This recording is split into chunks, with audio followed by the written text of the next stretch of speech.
I'm Letitia Edwards and I'm lucky enough to be the owner of the Gumbau Butter Factory on Main Street in Gumbau. Today I'm here with Hamish and we're standing in front of the Trumbury Weir, which you can see behind us. All the gates are open and has been the topic of conversation, the Great Murray River, for many months now. And I'll hand over to Hamish. So yeah, as Letitia said, I'm Hamish Toll. I'm a Gumbau boy through and through. So we had warning about the floodwaters rising along the Murray here, both from the government departments, but also from some of the local people who have been through this many times before.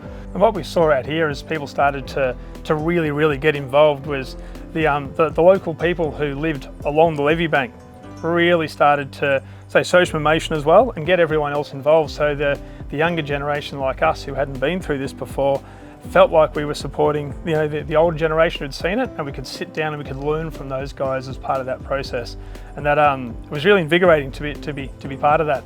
Not only that, but then the teams of locals who have got infrastructure, so people who've got machinery, diggers, trucks and so forth, were able to stand up very quickly and start to prioritise the activities which needed to happen out here, call it on the front line on the edge of the river. Absolutely, and I think in terms of the Gumbau community, we just realised that we're so fortunate to have so many capable people within our community, and they just activated so quickly. And it was just it was a really heartwarming, amazing, invigorating time for our community, in that there was no egos.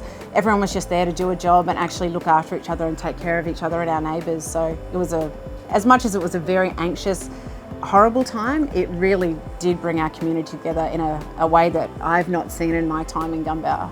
We just wanted to make sure that everyone was looked after. I think that's just what country people do. They just look after each other, and we just wanted to make sure our boys were fed, and yeah, we did the best we could to make sure that happened. We built just under 18 kilometres of levee bank, which ran from about the Gumbau Estate, Young Road, which ran all the way down to where we are now. We're looking at at least 20 excavators on site at a time, more than that in regard to dump trucks, tippers and so forth as well. So there's a lot of the heavy earthworks machinery. There were local farmers supplying pumps, there were local farmers supplying side-by-sides, because you couldn't get into the bush with anything but a side-by-side at one stage, because there was just so much mud and such difficult working conditions. So a lot of the farmers around here, so obviously they were in a lot of them were in really bad state of, disrepair on their farms, where they had water going through all of their, their hay plains, through where their cattle were, and, sheep, all the rest of it. And so not only were they actually preparing their farms and trying to take care of their livestock and their crops, but they were on the front line. They were sandbagging, they were helping out in the levee bank. And I think the one story and the one person that comes to mind was Wally McGuinness, and was a real integral part of our community. Anyway, she's a very glamorous farmer, but from one minute she was absolutely covered from head to toe in mud from moving cattle and try to get them to safe ground,